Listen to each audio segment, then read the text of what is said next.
거짓 경건, 참된 경건이라는 제목으로 함께 말씀을 나누고자 합니다.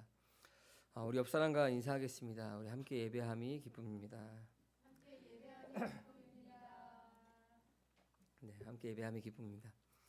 네, 요즘 유행하는 말이 있습니다. 근데 이것도 아마 젊은 사람들은 지나간 유행어입니다라고 할 텐데 태무산 모모라는 말 들어보셨죠? 이렇게 태무산 정우성, 태무산 뭐 누구 이렇게 해서 비슷한 건데 좀 이렇게 이상한 가짜 같은 것들을 이야기할 때 뭐 태무산 뭐뭐 이렇게 얘기합니다. 그러니까 비슷한 모습이 보이지만 전혀 다른 것들을 이야기할 때 이야기하죠. 그러니까 겉모습은 그럴듯해 보이나 기능이 문제인 것입니다. 여러분들 알다시피 저는 이중직을 가지고 있는 목회자로서 목수 일을, 목공 일을 하고 있습니다.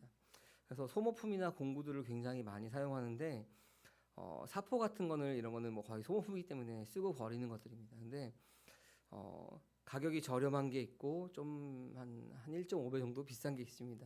그럼 그 두 개를 놓고 한참 고민을 하죠. 무엇을 살까 하다가 조금 저렴한 것들을 삽니다. 그럼 나중에 이 비싼 거가 하나 역할을 할 때 이 저렴한 거는 두 개, 세 개. 그러니까 결국에는 손해 보는 거죠. 싸 보이나 기능도 비슷하나 나중에는 차이가 있는 것입니다. 겉으로 보기에는 별반 차이가 없어 보이나 써 보면은 그것을 사용해 보면은 차이가 나는 것입니다. 교회 안에서도 마찬가지다라고 생각을 합니다. 그리스도인들의 모습을 보면은 겉으로 보기에는 큰 차이가 없어 보입니다. 주일에 잘 나오고 헌신하고 또 시간과 물질을 드리고 뭐 누구나 칭찬받을 만한 모습으로 신앙생활을 합니다. 그러나 우리가 겉으로 보기에는 그렇지만 그 사람이 진짜인지 가짜인지는 자기 자신과 하나님만 아는 것입니다. 그러니까 그 모습이 진짜 경건의 모습인지 아니면 경건의 모양을 흉내내는 모습인지는 자기 스스로와 하나님만 아는 것입니다. 그것이 결정적일 때 차이가 납니다. 하나님께 드렸다. 내 모든 행위들, 시간들, 물질들 이 모든 것들을 하나님께 드렸다라고 이야기하나 내가 서운할 때는 그것을 보상받고 싶어합니다. 내가 이만큼 했는데, 내가 하나님 앞에 이렇게 했는데, 내가 이만큼 교회를 위해서 헌신했는데 하는 보상 심리가 생긴다면은 자기 자신을 그 말씀 앞에 돌아봐야 하는 것입니다. 내가 지금까지 했던 모든 것들이 하나님께 한 것이 아니라 나를 위해서 한 거였구나. 나의 만족과 나의 유익을 위해 한 거였구나. 나의 의를 세우기 위한 종교 행위에 불과했구나 하는 것들을 깨닫는 것입니다. 여러분 근데 그것이 깨달아진다면은 그것이 들려진다면은 그 다음이 있게 되는 것입니다. 그것이 깨달아지지 않는다면은 아마 그 안에서 계속 그 다람쥐 쳇바퀴 돌듯이 계속 그 자리를 맴돌게 될 것입니다. 내가 했는데 안 되네. 내가 했는데 안 되네 하는 것들을 계속 쳇바퀴 돌듯이 반복하게 될 것입니다. 그러나 그것이 깨달아진다면은 그 다음이 있는 것입니다. 진실되게 말씀 앞에 나아가면 되는 것입니다. 그 지금까지의 나의 열심이었어도 그것이 깨달아진다면은 말씀 앞에 진실하게 나오면 그 다음이 있게 된 것입니다. 하지만 그것을 외면하고 우리가 그것을 덮어놓는다면은 여전히 제자리 걸음으로 그것을 반복하게 될 것입니다. 한 신학자가 이러한 말을 했습니다. 우리의 경건은 얼마나 진실되느냐 아니면 외식에 그치는가. 여러분 경건이라고 말하는 것, 즉 하나님 앞에서 우리의 자세는 단순히 형식이나 전통을 넘어서 그 진리와 진심이 담긴 그 마음의 행동이 있어야 하는 것입니다. 우리가 함께 모여서 함께하는 교회 공동체를 이루고 있는 것, 또 함께 말씀을 나누는 것, 이 모든 것들이 그 나의 마음들을 점검하고 하나님 앞에 말씀을 받고 나아가는 시간 때문에 우리가 모이는 것입니다. 이 시간에 세상의 다른 사람들처럼 놀러 가지 않고 교회에 왔으니 내가 하나님 앞에 할 일 다 했다. 마치 숙제를 계속 체크하고 할 일 다 했죠 하는 것처럼 그런 식으로 우리가 예배하는 것이 아닙니다. 내 모습이 어떤지를 점검하고 하나님 앞에서 우리가 진실되게 나아가야 하는 것입니다. 여러분 우리는 연약한 인간이기 때문에 말씀을 붙들고 살아가다가도 넘어질 때가 있습니다. 잘못된 길로 갈 수가 있습니다. 그래서 말씀에도 그런 말씀이 있죠. 사망의 음침한 골짜기로 내가 사망의 음침한 골짜기로 다닐지라도 그때 누가 함께 하신다 그러죠? 주께서 나와 함께 하심이라라고 이야기합니다. 여러분 그것을 기억한다면은 내가 하나님 앞에 거짓된 경건 가운데 있는 모습이 깨달아진다면 내 하나님 앞에 내 이 모습을 그대로 나아가야 되는 것입니다.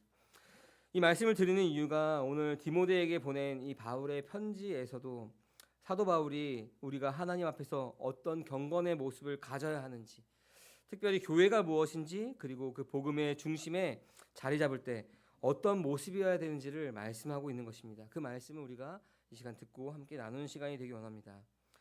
오늘 본문 전까지 3장 14절 이전까지의 말씀은 바울이 디모데에게 교회의 감독과 직사의 덕목에 대해서 가르쳤습니다. 오늘날 이 모든 것들을 그 초대교회에 있던 모든 것들을 이것은 이거다 저것은 저거다, 그러니까 뭐 감독은 목사다, 집사는 뭐 다른 사역 그 집사들이다라고 우리가 1대1로 이렇게 똑같이 할 수는 없습니다. 왜냐하면 시대가 변했고 교회의 모습들도 많이 변했기 때문에 교회 직분자들, 교회에서의 사역하는 사람들의 모습을 이야기하는 것이지 감독의 모습은, 목사의 모습은 이것입니다라고 우리가 그렇게 할 수는 없습니다. 왜냐하면 초대교회 때는 지금 교리가 생겨지고 조직이 세워지는 단계이기 때문에 사도 바울이 지금 에베소에서 사역하는 디모데에게 그 세울 것을, 직분자를 세울 것을 이야기하기 위해서 감독과 집사에 대한 이야기들을 하는 것입니다. 그러니까 교회의 제도나 조직이 어떻게 이루어야 되는 것에 대한 가르침을 하신 것입니다. 그래서 이제 바울은 그 다음에 이어서 교회의 본질에 대해서 이야기합니다. 그러니까 직분에 대해서 이야기하고 그다음에 본질에 대해서 이야기합니다. 오늘 말씀인 3장 15절 말씀입니다. 우리 같이 한번 읽어볼까요? 3장 15절입니다. 네, 만일 내가 늦어지더라도 하나님의 가족 가운데서 사람이 어떻게 처신해야 하는지를 그대가 알게 하려는 것입니다. 이 가족은 살아계신 하나님의 교회요 진리의 기둥과 터입니다. 아멘. 새 번역에서는 하나님의 가족이라는 말이 하나님의 집이라는 말로, 그러니까 새 번역에서는 가족이라고 번역되어 있고 개역 개정에서는 하나님의 집이라고 번역되어 있습니다. 가족, 집, 뭐 같은 말이죠. 근데 이 교회가 하나님의 가족인 것은 이 하나님의 교회, 이 가족이 하나님의 교회라고 하는 것은 건물이나 모임의 장소를 이야기하는 것이 아닙니다. 우리 모임, 그 구성원들을 이야기하는 거죠. 어떤 사람들은 이 교회가 성전이다라고 말합니다. 요즘에는 이제 많이들 없어졌지만 그 교회를 생각하는 마음에 있어서 좀 존중하기 위해서, 존칭을 하기 위해서 성전입니다라고 하는 그 마음은 알겠지만 이 교회가 성전이다라고 하는 것은 잘못된 표현입니다. 우리가 마치 예수님을 예수라라고 이야기하면은 불경건한 사람처럼 생각하는 것처럼 우리가 이 교회도 교회라고 예배당이라고 하면은 마치 불경건한 것처럼 보여서 성전이라고 우리가 많이들 이야기하지만 교회는 성전이라고 말하는 것은 틀린 말입니다. 우리가 말씀에서도 볼 수 있듯이 성전은 부활하신 예수 그리스도를 이야기하는 것이고 그리고 그가 거하신 우리 성도 한 분 한 분, 그리고 우리 모임을 성전이다라고 이야기합니다. 여러분, 성전이 예전에는 뭐였죠? 하나님이 거하시는 곳, 바로 모세의 성막, 다윗의 장막, 그 다음에 솔로몬의 성전. 그러나 그 성전이 어떻게 되었죠? 예수님께서 부수시고 사흘 만에 다시 세우겠다라고 말씀하셨습니다. 그리고 스스로가 성전이 되셨고 그리고 우리 안에 거하심으로 우리가 성전이 된 것입니다. 그래서 우리가 고린도전서 1장 2절에 보면은 그리스도 예수 안에서 거룩하여지고 성도로 부르심 받은 자들이라고 말하고 있습니다. 하나님의 가족 교회는 그리스도 예수 안에서 거룩하여지고 성도라고 부르심을 받은 자들의 모임인 것입니다. 여러분, 우리의 모임이, 우리 교회가 그러한 교회가 되기를 원합니다. 동시에 교회는 진리의 기둥과 터라라고 오늘 말씀에서 이야기하고 있습니다. 여러분, 기둥과 터는 모든 건축물의 기초가 되는 것입니다. 기초가 없으면은 그 건물은 아무리 높게 올라간들 금방 무너지게 되어 있습니다. 그럴듯한 건물처럼 보여도 그것은 우리가 뭐라고 말할 수 있냐면 언제 무너질지 모르는 그럴듯한 건물인 것입니다. 그러면 교회도 마찬가지로 이 하나님의 진리의 기둥과 터 위에 교회가 세워 있지 않으면은 아무리 그럴듯한 모습으로 보여서, 아무리 그럴듯한 사역들을 하여도, 아무리 그럴듯한 뭐 예배가 진행이 되어도 진리의 기둥과 터 위에 서 있지 않으면 그럴듯하게 보이는 언제 무너질지 모르는 교회인 것이고 언제 무너질지 모르는 성도인 것입니다. 하지만 허름해 보여도, 볼품없이 보여도 기초를 다진 건물은 무너지지 않는 튼튼한 건물을 올리는 것입니다. 교회도 마찬가지이고 바로 성도 한 사람 한 사람도 마찬가지인 것입니다. 우리 한 사람 한 사람이 진리의 기둥과 터 위에 바로 서 있지 않는다면은 그 교회도 마찬가지로 언젠가 무너질지 모르는 것입니다. 위태위태한 것이죠. 그래서 바울은 에베소 교회에서 사역하는 이 디모데에게 거짓 교훈을 경계하라고, 바른 교훈을 가르치라라고 그래서 그렇게 말씀하고 있는 것입니다. 교회를 떠받치는 기둥, 진리입니다. 바울이 말하는 이 진리는 복음을 이야기하는 것입니다. 우리가 사경회를 통해서 말씀을 나누면서 율법에 대해서, 복음에 대해서, 옛 언약에 대해서, 새 언약에 대해서 우리 교회 교인들은 그것을 구분할 수 있죠. 구분하고 그것에 대해서 말할 수 있습니다. 그래야 합니다. 우리가 신앙을 갖고 있는 사람들이라면은 이 율법에 대해서, 우리 의를 세우게 하는 율법에 대해서, 또 복음에 대해서, 새 언약에 대해서, 옛 언약에 대해서 우리는 확실하게 구분해서 말할 수 있어야 됩니다. 그렇지 못한다면은 우리는 율법과 복음, 옛 언약과 새 언약을 구분하지 못하면은 여전히 율법의 의로 거룩하여지게 된다라고 입술로는 말하지 않지만 우리의 삶으로서 그렇게 사람들에게 이야기하는 사람이 될 것입니다. 그래서 우리가 그것을 잘 구분할 수 있어야 되는 것입니다. 터는 우리가 고린도전서 3장 11절에 보니까 예수 그리스도라고 이야기하고 있습니다. 같이 한번 읽어볼까요? 아무도 이미 놓은 기초이신 예수 그리스도밖에 또 다른 기초를 놓을 수 없습니다. 아멘. 이 터는 예수 그리스도라고 이야기합니다. 이 기초가 세워졌으니 다른 기초를 세울 수가 없는 것입니다. 그러니까 교회는 진리의 기둥과 터다라고 하는 말은 교회는 복음을 통해 구원받은 이들이 모인 공동체다라고 말할 수 있는 것입니다. 이 공동체는 다른 것들이 아니라 영생을 누리며 영생을 나누는 공동체입니다. 우리가 받은 그 영생을 누리고 나누는 것입니다.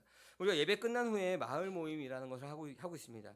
그 마을 모임을 통해서 우리가 다른 것들을 나누는 것이 아니라 그 영생을, 우리가 영생을 어떻게 누렸는지, 그 영생을 어떻게 나누는지에 대해서 함께 고민하고 이야기하고 그것을 풍성하여지는 것이 바로 마을 모임인 것입니다. 이것이 없는 나눔은 그냥 친목 모임으로 끝나버릴 것입니다. 친목 모임으로 끝나버리면은 그 안에 생명이 없는 것입니다. 여러분, 내 안에 복음이 있다면은 그것을 나누는 것이, 내 안에 생명이 있다면은, 내 안에 영생이 있다면 그것을 나누는 것이 얼마나 큰 기쁨인지는 여러분들이 말하지 않아도 잘 알 것입니다. 그렇기 때문에 우리가 그것을 나누는 것입니다. 나눌수록 풍성해지고 나눌수록 더해지는 것입니다. 여러분, 참 감사한 것은 무엇이냐면은 여기 앉아 계신 우리 함께하는 교회 성도님들은 나 다 알아요 라고 말하시는 분이 없어서 정말 감사합니다. 여러분, 내가 다 안다라고 말하는 분은 아마 다 모르기 때문에 다 안다라고 하는 걸 것입니다. 여러분, 어떻게 다 안다라고 말할 수 있겠습니까? 하나님 앞에서 교만인 것이죠. 여러분, 하나님을 다 알 수 있습니까? 말씀을 다 알 수 있습니까? 아무리 많은 공부를 한 사람이라도, 아무리 많은 체험을 한 사람이라도 하나님을 다 압니다. 하나님을 다 압니다. 내가 그것을 다 압니다라고 말할 수 없는 것입니다. 매일매일 우리가 말씀을 읽어도 묵상해도 새롭고 또 새롭고 그 말씀이 새롭게 깨달아지고 그 말씀이 우리를 이끄심이 있는데 어떻게 그것을 다 안다라고 말할 수 있겠습니까? 아마 다 안다라고 말하는 사람들은 지식적으로 아는 사람일 것입니다. 살아보지 않았기 때문에 다 안다라고 말할 수 있는 것입니다. 살아보면 그 말씀대로 살아내다 보면은 우리가 다 안다라고 말할 수 없는 것입니다. 그래서 우리가 교회가 다른 기초가 아니라, 다른 기둥이 아니라 교회는 복음, 그냥 진리의 기둥과 예수 그리스도의 터 위에 서 있지 않으면 안 된다는 것입니다. 그렇게 서 있지 않으면은 우리의 모임은 친목 모임으로 끝나고 사단의 속삭임에, 세상의 거짓 경건에 속아 넘어가는 것이 바로 교회일 것입니다. 우리 믿는 사람들일 것입니다. 믿는 자는 종교 생활이 아니라 그래서 이 참된 경건이 무엇인지 알아야 합니다. 근데 참 친절하게도 디모데전서 3장 16절에서 이 경건의 비밀에 대해서 이야기하고 있습니다. 우리 3장 16절 말씀 같이 한번 읽어볼까요? 이 경건의 비밀은 참으로 놀랍습니다. 그분은 육신으로 나타나셨고 성령으로 의롭다는 인정을 받으셨습니다. 천사들에게 보이시고 만국에 전파되셨습니다. 세상이 그분을 믿었고 그분은 영광에 쌓여 들려 올라가셨습니다. 아멘. 여러분, 이 말씀이 참 여러 가지로 참 놀랍지 않습니까? 경건의 비밀에 대해서 이야기하면서 참 놀라운 말씀이고, 두 번째로 놀라운 것은 이 경건의 비밀에 대해서 이야기하면서 이 경건에 대해서 이렇게 경건은 무엇입니다 라고 끝나지 않습니다. 그렇죠? 경건의 비밀은 참으로 놀랐습니다 하고 사람을 소개하죠. 그분은 육신으로 나셨고 성령으로 의롭다는 인정을 받았습니다. 천사들에게 보이시고 만국에 전파되셨습니다. 세상은 그분을 믿었고 그분의 영광에 쌓여 들려 올라가셨습니다 라고 한 사람을 소개합니다. 이것이 경건의 비밀이라고 이야기합니다. 굉장히 놀라운 말씀이죠. 여러분 그분이 누구신가요? 이 경건의 비밀은 참 놀랐습니다. 그분은이라고 하는 그분은 누구신가요? 우리가 잘 알듯이 예수 그리스도를 이야기하고 있는 것입니다. 예수 그리스도에 대해서 이야기하면서 그것이 바로 경건의 비밀이다라고 이야기합니다. 이 경건의 비밀은 그러니까 예수 그리스도의 성육신과 죽음과 부활과 승천을 통하여서 구원에 대해서 이야기하는 것입니다. 경건의 핵심은 그러니까 그리스도의 구속의 사건, 우리가 복음이다라고 말하는 것입니다. 이 경건이 바로 복음이다라고 이야기합니다. 이것이 바로 교회의 기초가 되어야 한다라고 이야기합니다. 이것이 아닌 다른 것들은 거짓 교훈입니다. 이것이 아니라 다른 것으로 그 터 위에 교회를 세워야 된다라고 말하면은 그것은 교회가 아닌 것입니다. 다른 가르침인 것입니다. 오늘 우리가 읽은 본문 이전에 무엇이 나온다 그랬죠? 교회의 제도나 규칙에 대해서 나옵니다. 제도나 규칙, 이런 사람을 세우는 원리들 참 중요합니다. 그러나 시대가 많이 지났습니다. 그 원리는 우리가 그 제도나 규칙들은 시대에 맞게 변할 수가 있는 것입니다. 우리가 지금 한국 교회에서 지금 신앙생활 하고 있기 때문에 우리가 주일이라는 이 시간에 11시에 모여서 함께 공예배를 드리는 거죠. 근데 여러분, 만약에 우리가 믿지 않는 나라, 인도나 터키나 핍박받는 그런 나라들에 가서 우리가 신앙생활 한다고 생각해 보십시오. 우리가 이렇게 드러내놓고 함께 모여서 막 하나님 찬양하고 이러면 바로 잡혀가겠죠. 그래서 지하교회도 있는 거고 카타콤이라는 것도 있는 것이고 그런 모습들이 있는 것입니다. 그 모습들이 야, 너네들은 이렇게 하지 않으니까 잘못된 거야 라고 말할 수 없는 것이죠. 여러분, 그런 제도나 규칙들은 시대에 맞게 변할 수가 있는 것입니다. 아까 좀 말씀드렸듯이 목사에게 감독이라고 말할 수 있지만 또 꼭 굳이 그렇게 말할 수는 없는 것입니다. 교회의 필요에 의해서 여러 가지 직분들을 주기도 하는 것이죠. 우리가 남전도회, 여전도회라고 하는 거 성경에 나와 있지 않지만 남전도회도 뽑고 여전도회도 뽑고, 교회가 우리가 어떻게 교회 안에서 우리가 그 사랑을 나눌까를 고민하면서 남전도회, 여전도회 생기고 회장들도 만들어지고 각 국장들도 만들어지고 이렇게 하는 것이죠. 성경에 나와 있지 않지만 그것을 필요에 의해서 하고 있는 것이죠. 필요에 의해서 조직하는 것이지 이것이 꼭 그게 중요한 것은 아닙니다. 그러나 변하지 않는 것은 무엇이냐면은 이 바로 교회의 본질인 것입니다. 복음 위에 세워진 그 본질이 변하지 않는 것입니다. 이것이 변한다면은 그것은 교회가 아닙니다. 교회의 기초는 진리의 기둥과 터 위에 세워지는 것입니다. 그것을 놓치게 되면은 우리 교회는 아마 단순히 그냥 잘하고 있어 하고 위로받고 야 어떻게 지내니 친목을 도모하는 모임으로 끝나버릴 것입니다. 그러면 그 안에는 생명이 없습니다. 자라나지 않습니다.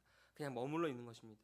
여러분, 생명이 있고 없고의 차이는 뭐냐면은 생명이 있는 것은 더디지만 자라납니다. 언젠간 자라납니다. 그러나 생명이 없는 것은 살아있는 것처럼 보이나 죽어있는 것이고 죽어가는 것입니다.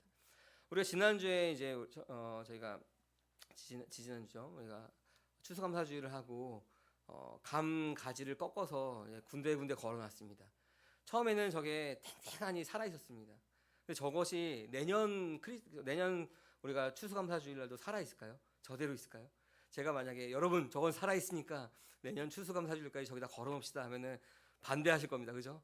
저게 한 달, 두 달, 석 달, 넉 달 지나면은 썩어서 곰팡이 나서 냄새가 날 텐데 왜 저거를 계속 걸어놓는다고 말씀하십니까? 살아있는 것처럼 보이나 생명에서 끊어졌으니 죽어가는 것입니다. 우리 교인들도 마찬가지입니다. 성도님들도 마찬가지입니다. 거기에서 끊어져 있으면, 그리스도에서 끊어져 있으면 살아있는 것처럼 보이나 죽어가는 것입니다. 물에서 떠난 물고기는 죽게 되는 것입니다.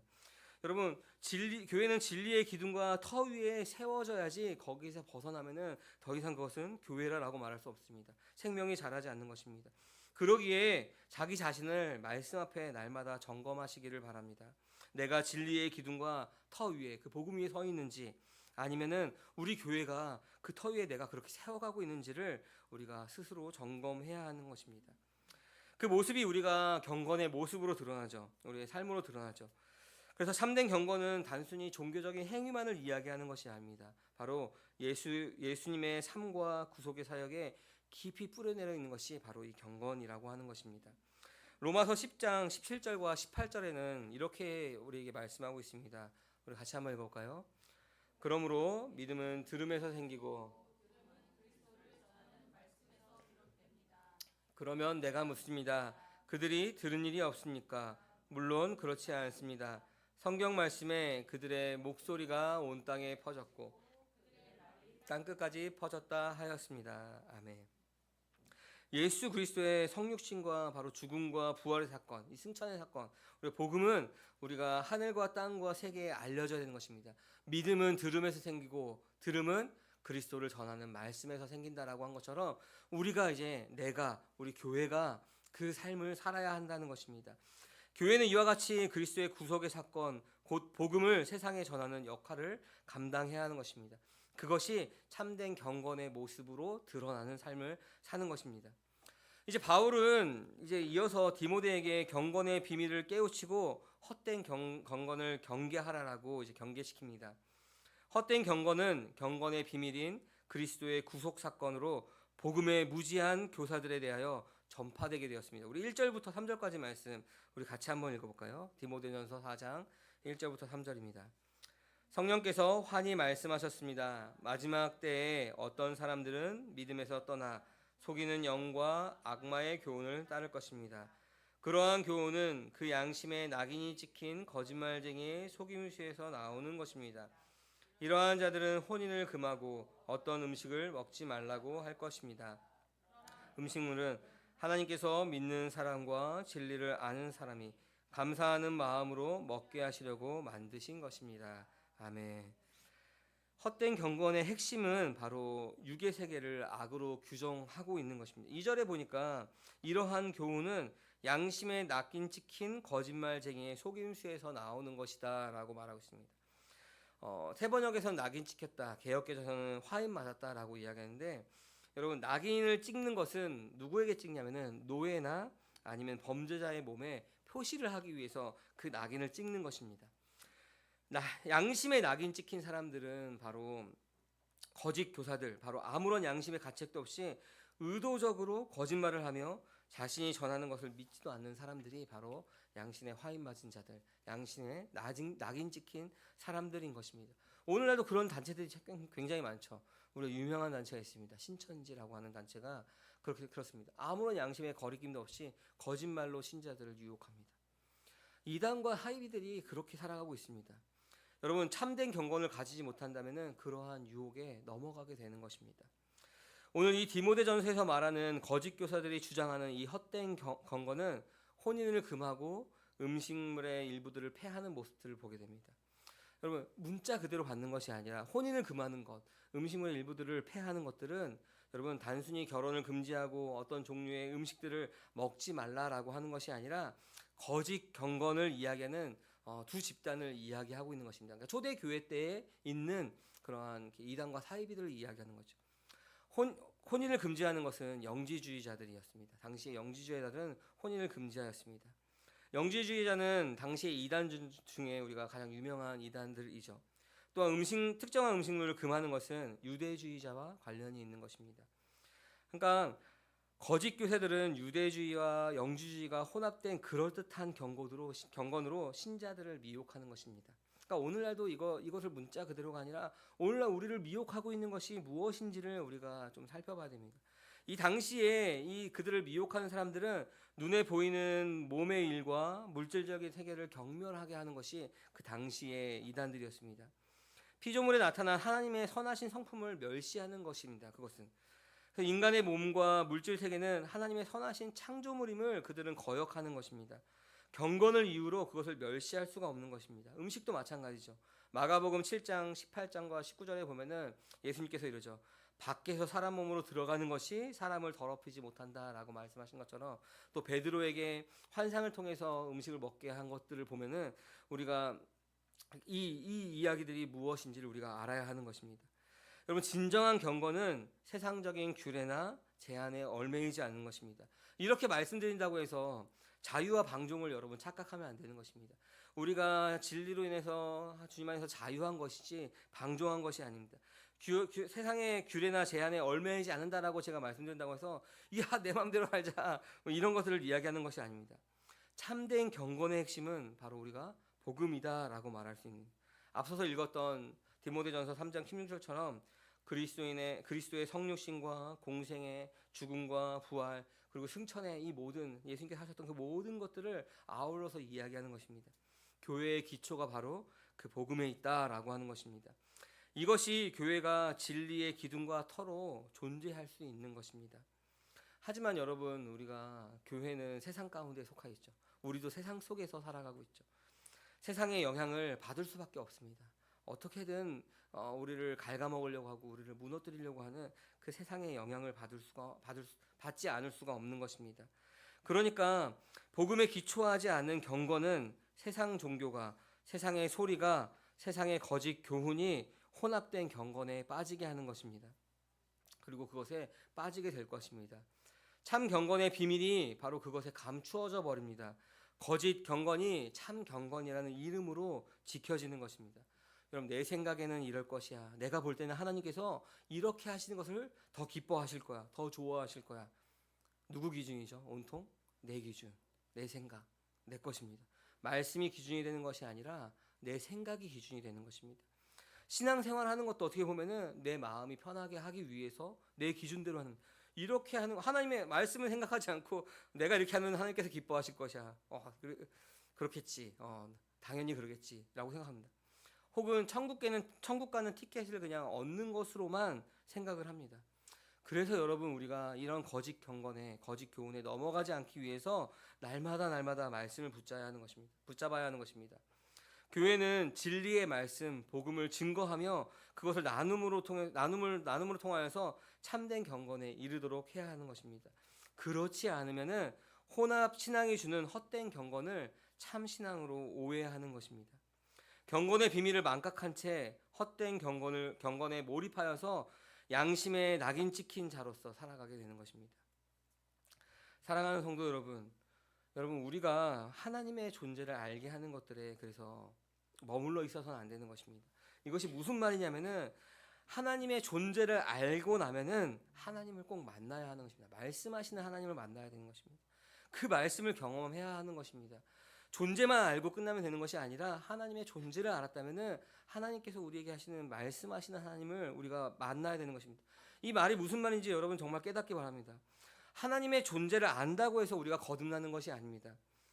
믿지 않는 사람들도 하나님의 존재를 부인하지 않습니다. 그래, 나는 하나님을 아는데 하나님 믿지 않는 사람들 여러분 주위에 많이 보셨죠?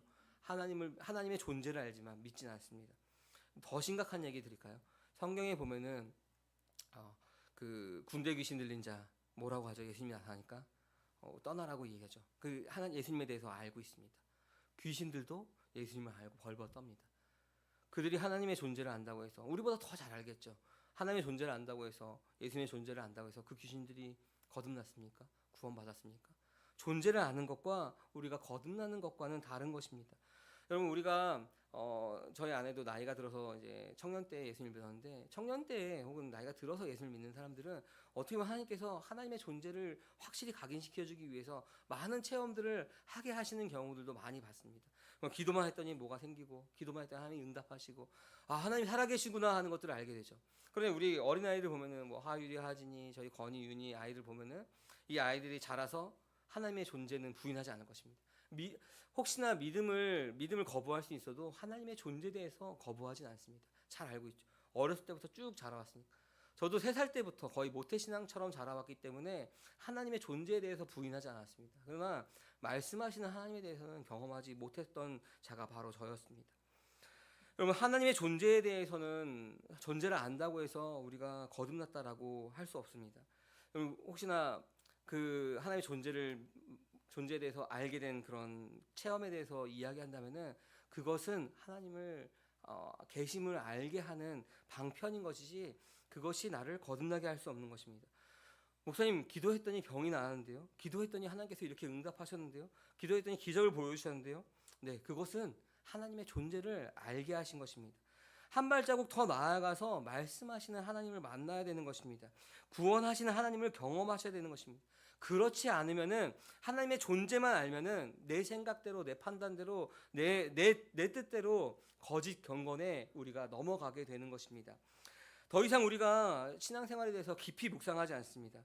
더 생각하지 않습니다. 그냥 그렇게 덮어버리고 내가 이렇게 하는 게 더 편하니까 그냥 그 거짓 경건에 넘어가고 그것이 참 경건인 것처럼 스스로를 속이는 것입니다. 그것이 양심에 낙인 찍힌 사람들의 모습입니다. 잘 분별해야 됩니다. 우리가 하나님의 존재를 경험하였다면은 말씀하시는 하나님을 경험해야 되는 것입니다. 교회에 다닌다고 해서 복음으로 계시된 그 경건의 비밀을 알지 못한다면은 얼마든지 불교와 유교와 무속신앙의 경건을 따라서 기독교의 경건으로 왜곡하고 그것을 수용해 버릴 수 있습니다. 이것이 무슨 말이냐면은 불교에서는 무엇을 이야기하죠? 공로를 이야기합니다. 유교에서는 윤리를 이야기하죠. 무속신앙에서는 기복신앙을 이야기합니다. 이런 것들이 기독교의 신앙이라는 이름으로 지켜집니다. 여러분 가만히 한번 생각해 보십시오. 여러분이 겪었던, 여러분들이 만났던 한국 교회의 모습들을 한번 생각해 보십시오. 이러한 것들이 여러 모습 가운데 깊이 침투해 있습니다. 참된 경건이라는 모습으로 공로와 윤리와 기복신앙들이 깊이 침투해 있는 것들을 보십시오. 우리 성경에서 뭐라고 해요? 장로들의 전통, 우리 지난 시간에 이야기했던 신화와 끝없는 족보들, 이런 것들이 다 그런 것들입니다. 오늘날 한국교회에서는 바로 불교의 공로와 유교의 윤리와 무교의 기복신앙이 바로 그런 것처럼 깊이 자리매겨 있는 것입니다. 그래서 오늘날 한국교회에서 공로와 윤리와 이 기복신앙이라는 이름으로 행해지는 것들이 얼마나 많은지, 그것이 참된 경건이라고 하는 그 모습으로 포장되어서 이야기하는 것들이 얼마나 많은지 여러분들 더 설명하지 않아도 아마 잘 아실 것입니다.